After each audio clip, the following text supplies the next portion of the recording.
all of you. Welcome back to my channel. আজকে বুধবার আর সকালবেলা উঠে পড়েছি। আজকে ভোটের দিন, প্রায় রাস্তা মোটামুটি ফাঁকা, কিন্তু আমি যাচ্ছি ভোট দিতে। কারণ সকাল সকাল চলে যাই, কারণ অনেকটা দূর জানো তো। এখনও পর্যন্ত আমি মানে ভোটটা আর কি ওখান থেকে ট্রান্সফার করে, মানে আমার শ্বশুরবাড়ির ওখান থেকে ট্রান্সফার করে এদিকে আনা হয়নি। ভোটের পর এই কাজগুলো হবে বলেছে।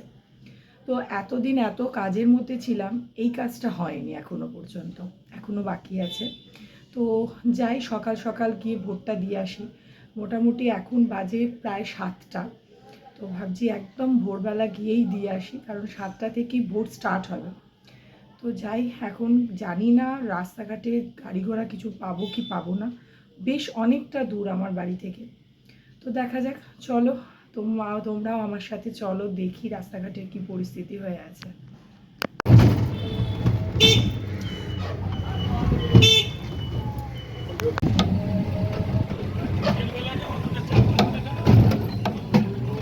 এই মাত্র ভোট দিয়ে ফিরলাম, আর আজকের ওয়েদারটা দারুণ হয়ে আছে, ঠান্ডা ঠান্ডা একদম।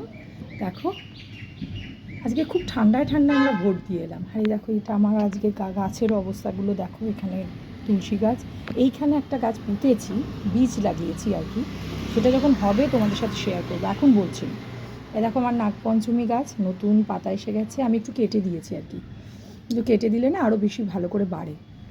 এই দেখো টগর গাছ, আর এটা জবা, সেই পোকা ধরে গেছিলো সেই টগরটা দেখো, এই জবাটা দেখো সুন্দর পাতা বেরিয়েছে, আবার ওষুধ দিয়েছি, সুন্দর পাতা বেরিয়েছে। তো এইমাত্র ভোট দিয়ে তারপর বাড়ি ফিরলাম, আর এখনও পর্যন্ত কিচ্ছু হয়নি জানো। বিছানা টিছানা এই দেখো সমস্ত পড়ে রয়েছে। মেয়ে ওই চা করেছে, হরলিক্স করেছে, করে ওরা নিজেরা খেয়েছে। আমার জন্য আমি এলাম, সঙ্গে সঙ্গে করে দিল। আর দাঁড়াও, তোমাদের এই দিকের গাছগুলো একটু দেখিয়ে দিই। হাওয়া দিচ্ছে সুন্দর। এই দেখো আমার বনসাইতে ফুল এসছে জানো। এই দেখো তোমাদের একটু দেখাই, দেখাতে পাচ্ছি। এইটাতেও এসেছে, এই ডালটাতেও এসেছে, দেখাতে পাচ্ছি না। দেখতে পাচ্ছ কতগুলো ফুল এসছে। এই গাছটা তো ভরেই থাকে ফুলে। এই যে নয়নতারা, আর এই দেখো আমার বেল ফুল, কি সুন্দর। আমার এটা জানলা বাগান বলতে পারো। এখানে তো স্নেক প্ল্যান্টটা রয়েছে। আর ওই দিকের জানলায় দুটো গাছ আছে, সেগুলো এমনি ঘরে সাজানো যে গাছগুলো, সেগুলো রয়েছে। তো মোটামুটি এটা আমার ছোট্ট একটা জানলা বাগান। ফ্ল্যাট বাড়িতে আর কি করব বলো। তো খুব ইচ্ছা আছে যে নিজের যদি কোনো সময় কোনো বাড়ি করতে পারি, তাহলে সেখানে লাগাবো, নিজের মনের মতন করে বাগানটাকে সাজাবো। জানি না কি হবে না হবে, সে তো সব ভগবানের হাতে। তো এখন এই যে ভোট দিয়ে চলে এসেছি, দেখতেই পাচ্ছ ভোট হয়ে গেছে, আর খুব ভালোভাবে ভোট হয়েছে। একটু প্রথমে গন্ডগোল হয়েছিল, মানে যখন গেছি তো ইভিএম মেশিনটা খারাপ হয়ে গেল। তো তার ফলে কি হলো, অন্য যারা লাইনে দাঁড়িয়েছিল তারা প্রত্যেকেই বললো রান্না করে এসে ভোট দেবো, কারণ কেউ বলছে 1 ঘন্টা লাগবে, কেউ বলছে 2 ঘন্টা লাগবে। তো অনেক লোক সেই জন্য চলে গেল, তো লাইনটা ফাঁকা হয়ে গেল। আমার তো আসার কোনো অপশান নেই, তোমরা জানো আমি অনেকটা দূরে গিয়ে ভোট দিতে যাই এখনও পর্যন্ত, যেহেতু অ্যাড্রেসটা চেঞ্জ হয়নি। তো তার ফলে আমি একজনের বাড়ির কাছেই প্রায় একটু জায়গা পেয়েছিলাম, ওখানেই বসে পড়েছিলাম। তো বসে পড়াটা না আমার বড় হয়ে গেল আর কি বলতে পারো। ব্যাস 8 ঘন্টার মধ্যে একদম মেশিন ঠিক হয়ে গেল, আর আমি লাইনে দাঁড়িয়েও পড়লাম, ঝট করে ভোট হয়ে গেল। তো আমার ভোট হয়ে গেছে, আশা করি তোমাদের সবার ভোট হয়ে গেছে। আর এবারের ভোটটা তো ভীষণভাবে ইম্পর্টেন্ট, কারণ যারা 2002-তে ভোট দেয়নি তাদের জন্য তো এটা খুবই ইম্পর্টেন্ট। যেহেতু আমি দিইনি, তাই জন্য আমার জন্য তো এই ভোটটা ভীষণভাবে ইম্পর্টেন্ট। আর প্রত্যেকের ভোট, সে 2002-তে দাও আর না দাও, কিন্তু ভোট দেওয়াটা তো ভীষণভাবে ইম্পর্টেন্ট। কারণ এটা একটা আমাদের গণতান্ত্রিক অধিকার। আমরা ডিসাইড করব কে আসবে না আসবে, কার আসা উচিত। আমরা আমাদের ভবিষ্যৎটা যাতে সুন্দর হয়, তার জন্য যে ডিসিশনটা নেব সেটা নিশ্চয়ই মানে আমাদের কারণেই হওয়া উচিত। মানে আমরা ভোট দেব তবেই তো সেই ফিউচারটা, যেটা উজ্জ্বল ফিউচার আমরা দেখতে পাবো। তো ভোট না দিলে সেটা তো আমরা পাবো না। তাই জন্য ভোট প্রত্যেক মানুষকে দেওয়া উচিত। তো ভোট দিয়ে এলাম, এসে প্রচুর কাজ, কারণ কাজের দিদি আজকে আসবে না, ও গেছে ভোট দিতে দেশের বাড়ি। এমনিতে ও কামাই করে না, খুব ভালো দিদি, প্রচণ্ড ভালোবাসে আমাদের। তো গেছে ভোট দিতে, তাই জন্য বলেই দিয়েছিল যে বৌদি আমি একটা দিন আসবো না, ছুটি করব। তো কাল থেকে আসবে। তো আজকে মোটামুটি ঘরের কাজ সমস্ত বাকি, রান্না করব, কি রান্না করব না করব। আর আজকে ভাবছি একটু স্পেশাল বানাবো, তা তোমাদের সাথে অবশ্যই সেটা শেয়ার করব। তো এখন বসে একটু কফিটা খেয়ে নিয়ে তারপর কাজে লাগবো। তারপর সব চেঞ্জ করে নিয়েছি, মোটামুটি হয়ে গেছে, এবার কাজে লাগবো। প্রথমে ব্রেকফাস্ট করব, ব্রেকফাস্টে দেখি আজকে একটু হালকা পাতলা রাখবো, কারণ আজকে দুপুরবেলা একটু ভালো কিছু বানাতে চলেছি। তাই জন্য ভাবলাম আজকে সকালের ব্রেকফাস্টটা একটু হালকা করব। আর এদিকে দেখতেই পাচ্ছ, ইনি তো টিভি দেখছেন, এখনও পর্যন্ত পড়তেই বসেনি। দেখো এত বড় ছেলে, এখনও পর্যন্ত সকালবেলা উঠে পড়তে বসার কথা, এখানে বসে বসে টিভি দেখছে। আমি না থাকলে যেটা হয়। আর এখানে দেখো এক গাদা জামা কাপড়, এগুলো সব ভাঁজ করব। সমস্ত এই কড়াই রয়েছে, শুধু চাটাই হয়েছে, চায়ের বাসনগুলো মাজতে হবে। আর আগে ব্রেকফাস্টটা রেডি করি। তো আজকে বেশ ঠান্ডা ঠান্ডা ওয়েদার, কাজ করতে সেরকম একটা কষ্ট হবে না। তো আজকে ঝটপট করে কাজগুলো আগে সেরে ফেলি, আর তারপর তোমাদের সাথে শেয়ার করব আজকে দুপুরবেলা কি বানাচ্ছি। ব্রেকফাস্ট নিয়ে আজকে স্যান্ডউইচ বানিয়েছি। ওই মাস্টার্ড হানি সসটা রয়েছে, ওইটা দিয়ে একটু অনিয়ন দিয়ে দিয়েছি, দিয়ে একটা স্যান্ডউইচ বানিয়েছি। মানে এটা এখন খাবো, মোটামুটি হালকা রাখি আজকে ব্রেকফাস্টটা, কারণ আজকে লাঞ্চটা হেভি হতে চলেছে। তো কী করছি না করছি সেগুলো তো অবশ্যই শেয়ার করবো। আগে ব্রেকফাস্টটা খতম করি, করে ঘরদোর ঝাড় দেবো, দিয়ে পরিষ্কার করে তারপর রান্নার কাজে লাগবো।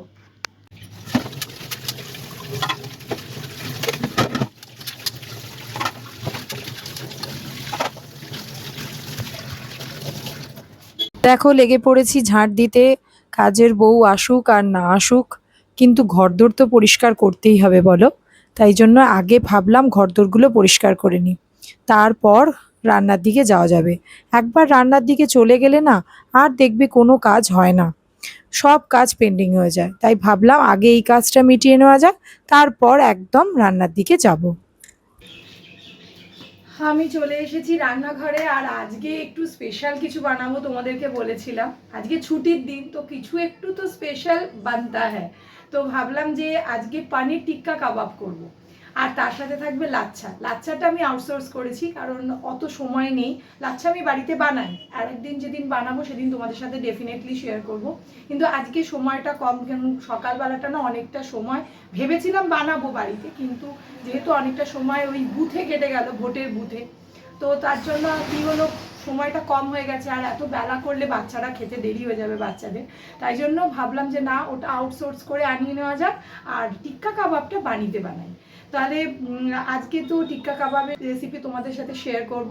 আশা করি তোমাদের ভালো লাগবে, আর অবশ্যই অতি অবশ্যই বাড়িতে একবার বানিয়ে দেখতে পারো, খুব ভালো হয় খেতে, পুরো দোকান স্টাইলে, কোনো কিছু ডিফারেন্স ওর মধ্যে থাকে না। তো অবশ্যই বানিও। আর আজকে কি করে বানাচ্ছি চলো এটা দেখে নেওয়া যাক। এখানে দেখতে পাচ্ছ একটা বাটি নিয়ে নিয়েছি, এর মধ্যে দিয়ে দেবো এই রকমভাবে খোলা খোলা করে, কোয়া কোয়া করে ছাড়ানো এরকম পেঁয়াজ। আমি ক্যাপসিকাম ছাড়িয়ে এইরকমভাবে বীজগুলো ছাড়িয়ে দিয়েছি, দেখো কেটে বাদ দিয়ে দিয়েছি, দিয়ে আর এই দেখো এরকমভাবে টমেটোগুলো একদম কিউব কিউব করে কেটে নিয়েছি। তোমরা অনেক কিছু অ্যাড করতে পারো, যদি চাও এর মধ্যে রেড ইয়েলো বেল পেপারও অ্যাড করা যেতে পারে। আমার কাছে নেই, তো আমার কাছে এই তিনটে ইনগ্রিডিয়েন্টস রয়েছে, আমি এই তিনটে দিয়েই বানাবো আজকে। এরপরে দিয়ে দেবো দেখো এইরকমভাবে একটু হালকা ক্রাশ করে নেওয়া রসুন বাটা, এর মধ্যে দিয়ে দেবো দই আন্দাজ মতো, এরপর দেবো একটু রেড চিলি পাউডার, মানে এটা কাশ্মীরি ঝাল হবে না, এটা বাচ্চারা খাবে। গরম মশলা, এটা যেহেতু টিক্কা কাবাব তাই জন্য এভারেস্টের এই টিক্কা মশলা দিয়ে দেবো একটু বেশি করে।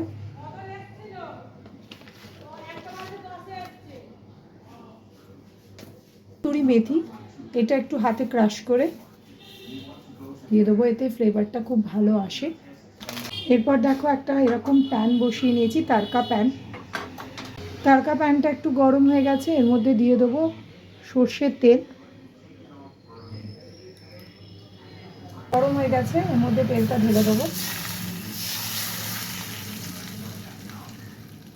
দিয়ে একটা হাত চামচ দিয়ে এটাকে ভালো করে মিশিয়ে নেবো। এই পুরো মশলাটা যেন পেঁয়াজ ক্যাপসিকাম আর টমেটোর মধ্যে ভালো করে মিশে যায়। নুনটা এখন অ্যাড করবে না, নুন দিলে কি জল কেটে যাবে। এটা তো আমি একটু ম্যারিনেট করে রেখে দেবো আধ ঘন্টা, তারপরে আমি এটা বানাবো। এর মধ্যে দিয়ে দেবো এরকম কিউব করে কেটে রাখা পনির।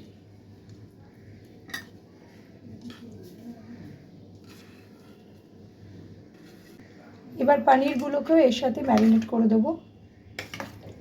সবসময় এরকম একটা বড় জায়গা করে মাখবে, তাহলে দেখবে যে পারবে পনিরগুলো ভেঙে যাবে না। মোটামুটি মেখে গেছে, ব্যাস আর কিচ্ছু করার নেই। এটা এরকমভাবেই থাকবে, আর এটাকে ঢাকা দিয়ে দিতে হবে একটু ম্যারিনেট হোক। নুনটা আর আরেকটা জিনিস পড়বে, সেটা দিলেই মোটামুটি আমাদের কমপ্লিট হয়ে যাবে। তারপরে আমরা টিক্কা কাবাবটা বানিয়ে ফেলবো। এদিকে বসিয়ে দিয়েছি একটা প্যান, তারপর দিয়ে দেবো একটু বেসন। বেসনটা দিলে কি হবে, মশলাগুলো ভালো করে আমার ওই ক্যাপসিকাম, পেঁয়াজ এগুলোর মধ্যে, পনিরের মধ্যে মশলাগুলো ভালো করে একদম আটকে যাবে। তার জন্য একটু বেসন রোস্ট করে দিচ্ছি, মানে জাস্ট হালকা একটুখানি আঁচ করে ভালো করে একটু রোস্ট করে নিচ্ছি, যাতে বেসনের যে কাঁচা গন্ধটা থাকে না, ওটা চলে যাবে। এই যে রোস্টেড বেসনটা এর মধ্যে দিয়ে দেবো, মতো নুন দিয়ে দেবো। আগে নুনটা দিলে না জল কেটে যাবে, তাই জন্য যখন করবে তখনই নুনটা অ্যাড করবে, তে নুন আর বেসনটা ভালো করে চারিদিকে সব জায়গায় মিশে যায়। এবার দেখো এরকম কাঠি নিয়ে নেবে। এই যে এই কাঠিগুলো কিনতে পাওয়া যায়, আমার এরকম কাঠিও আছে, আবার শিকও আছে লোহার, সেগুলো দিয়ে আমি চিকেন কাবাব করি। তো এটা আমি কাঠি দিয়ে করে নিচ্ছি। এই দেখো ঠিক এইভাবে আমার মেয়ে করছে এটা। এইভাবে একটা পনির, একটা পেঁয়াজ, একটা ক্যাপসিকাম আর একটা টমেটো দেবে, তারপর আবার একটা পনির দেবে, আবার পেঁয়াজ, ক্যাপসিকাম, পেঁয়াজ, টমেটো। দেখো আমার একটা বানানো হয়ে গেছে। এইভাবে আমি সবগুলো বানিয়ে নেব। দেখো আমার এখানে সমস্ত কাবাবগুলো রেডি হয়ে গেছে। এবার এগুলোকে তৈরি করে নেব তাওয়াতে। দেখো তাওয়া বসিয়ে দিয়েছি, এর মধ্যে একটু ঘি ব্রাশ করে দিচ্ছি। ঘি দিলে টেস্টটা ভালো হবে, তোমরা চাইলে বাটার বা অয়েল, মানে হোয়াইট অয়েলও করতে পারো। এবং নিয়ে জাস্ট এইভাবে রেখে দেবো।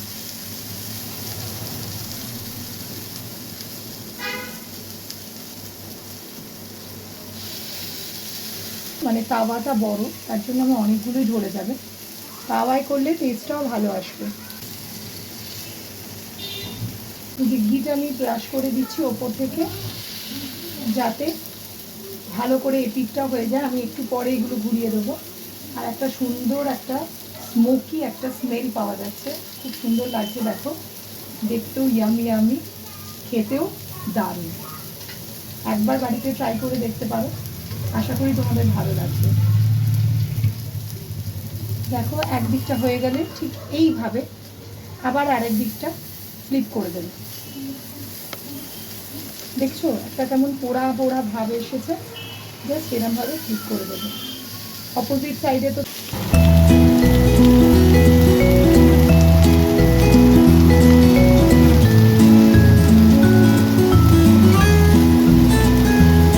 দেখো আমার কাবাবগুলো একদম পুরোপুরি রেডি, দেখতেই পাচ্ছ কি সুন্দর কালার এসেছে।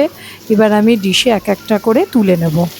এবার আমি লাচ্ছাগুলোকেও একে একে সেঁকে নেব, যেগুলো আমি বাইরে থেকে আউটসোর্স করেছি। এগুলো একটু হালকা তেল দিয়ে ভেজে নিলেই মোটামুটিভাবে রেডি হয়ে যায়। ওটা একদম কাছে আসতে লাগবে, একদম পুরো কাছে। কেমন হয়েছে বাবাই? তোর তো প্রায় শেষ। কেমন হয়েছে? দারুণ। টেস্টটা ঠিক আছে? নুন টুন সব ঠিক আছে? আরও লাঞ্চ প্ল্যাটার রেডি। এই দেখো এখানে একটুখানি পেঁয়াজ কেটে নিয়েছি, কাবাব আর পরাঠা। চলো লাঞ্চটা সেরে নেওয়া যাবে। বল রিয়া কেমন লাগছে খেতে? দারুণ, ভালো হয়েছে? পুরো রেস্টুরেন্ট স্টাইল, মানে এতদিন একটা ক্রেভিং হচ্ছিল রেস্টুরেন্টে খাবো সেটা আর এই ক্রেভিংটা আমার পেঁয়াজটা করেছি যেটা, এটা পেপরিকা পাউডার আর একটু সামান্য গন্ধরাজ লেবু দিয়েছি, মানে স্যালাডটা করেছি। কেমন লাগছে খেতে বল? লাচ্ছা স্যালাড টাইপের, হ্যাঁ, দারুণ। আমি বলবো যে আপনারাও যদি সবাই ট্রাই করেন তো বাড়িতে খুবই ভালো হবে। আর আমার মা তো দারুণ বানায়, সেটা নিয়ে তো কিছু বলারই নেই। তাহলে তোর ভালো লেগেছে আজকে বল? আজকে ভোটের দিন স্পেশাল খাবার দাবার দারুণ হলো বল, জমে গেছে, জমে কি। হ্যাঁ, এনার্জিটা ফিরে পেলাম। আমার মেয়ে তো খাবার ভালো মন্দ দিলেই এনার্জি ফিরে আসে। হ্যাঁ, বন্ধুরা, উইথ ইভিনিং টি। তো এখন একটু গ্রিন টি করে নিয়ে এলাম, খাওয়াও হয়ে গেছে আর সন্ধ্যা দেওয়া হয়ে গেছে। আজকে দুপুরবেলা ঘুমাইনি, আজকে দুপুরবেলা বসে একটা জমিয়ে বই দেখলাম, মানে এটা ভালো মুভি, মানে আরও একবার বলে একটা মুভি। হট করে ইউটিউব স্ক্রল করছিলাম তো দেখলাম যে একটা ভালো মানে আর কি মুভি মানে এলো আর কি। তো ভাবলাম যে দেখা যাক সারা দুপুরটা কী করবো, ঘুমোই তো না। তো বসে বসে ওই মুভিটাই দেখলাম, বেশ সুন্দর, বেশ বন্ধুদের রিউনিয়ন, আবার নতুন করে সেই পুরনো দিনগুলোকে বাঁচা, আবার কিছু ট্র্যাজিক কিছু ইমোশন রয়েছে, কিছু ঘটনা এসব হয়ে তারপর লাস্টে দেখা গেল যে বন্ধু তিনজন আবার মিল হয়ে গেল। তো তোমরা যদি ইউটিউবে সার্চ করে পাও তাহলে নিশ্চয়ই দেখো, বইটা তোমাদের খুব ভালো লাগবে। মানে যারা পুরনো স্মৃতিগুলোকে, সেই আমাদের পুরনো দিনের মানে কলেজের স্মৃতি, স্কুলের স্মৃতি যেগুলো হয় না, সেইগুলো বেশ তোমরাও মনে হবে যেন ওই সময়টা, হ্যাঁ আমরাও মনে হয় ওই সময়টায় চলে গেছি।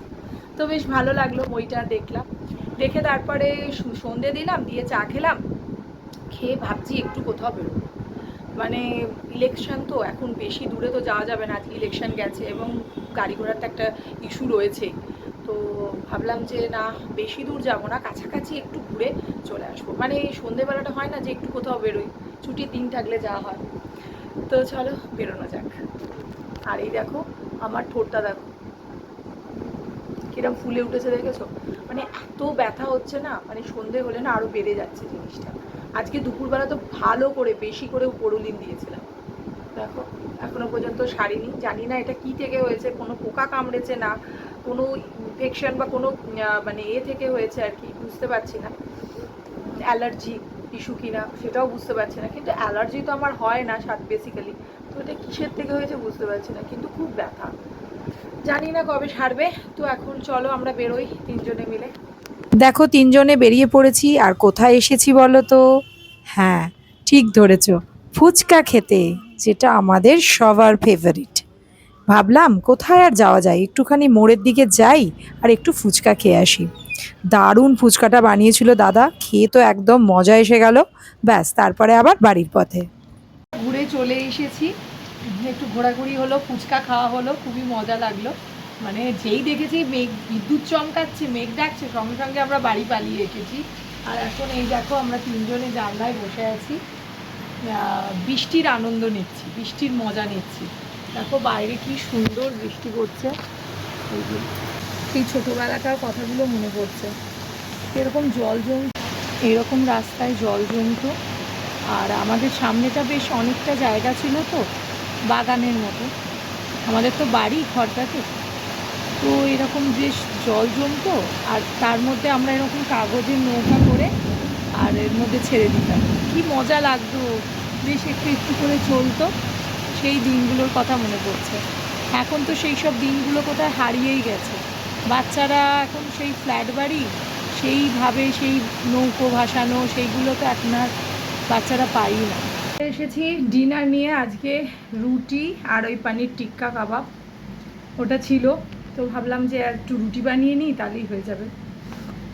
তো ওটা করলাম, করে এখন খাবারটা মিটিয়ে নেবো। এখন মোটামুটি ডিনারটা ছাড়ছি হলো 9:30, 9:30 মোটামুটি 9টা থেকে 9:30 মধ্যে আমি ডিনার সেরে ফেলি, কারণ বেশি রাত হয়ে গেলে না তো অম্বল হয়ে যায়, অ্যাসিডিটির প্রবলেম হয়ে যায়। তো তার জন্য 9টা থেকে 9:30 মধ্যে আমি ডিনার কমপ্লিট করে যাই। বাচ্চারাও খেয়ে দিয়ে শোয়, ওরাও পারে না, সারা দুপুর ওরা শোয় না, তো তাই জন্য তাড়াতাড়ি ডিনারটা মেটালে ওরাও তাড়াতাড়ি শুতে যেতে পারে। এমনি কালকেও স্কুল নেই, মোটামুটি 1 উইক এখন লম্বা ছুটি, মেয়েরও তাই, ক্লাস নেই কালকে। তো তার জন্য এখন এই সপ্তাহটা তো বেশ আরামেই যাচ্ছে। স্কুলে মানে তাড়াতাড়ি ওঠা, ভোরবেলা উঠে তৈরি করার এইসব তাড়া নেই। তাই জন্য একটু বিন্দাসভাবে একটু দেরি করে উঠতে পারছি রয়ে শোয়ে। খুব একটা দেরি আমি করি না, আর্লি মর্নিংয়ে উঠি, কিন্তু তবু তারই মধ্যে যেন একটু ধীরে সুস্থে উঠতে পারছি। তো আজকে এই ব্লগটা এই অবধি রাখছি। যদি কিছু ভালো লেগে থাকে তাহলে যারা ফেসবুক থেকে দেখছো তারা ফলো করে নিও, আর যারা ইউটিউব থেকে দেখছো তারা সাবস্ক্রাইব করে নিতে ভুলো না, আর শেয়ার আর কমেন্ট করতে কিন্তু একদম ভুলো না। চলো দেখা হচ্ছে পরে আবার একটা ইন্টারেস্টিং ব্লগের সাথে। ততক্ষণের জন্য তোমরা সবাই ভালো থেকো, সুস্থ থেকো, আর সবাইকে ভালো রেখো। Tata, good night.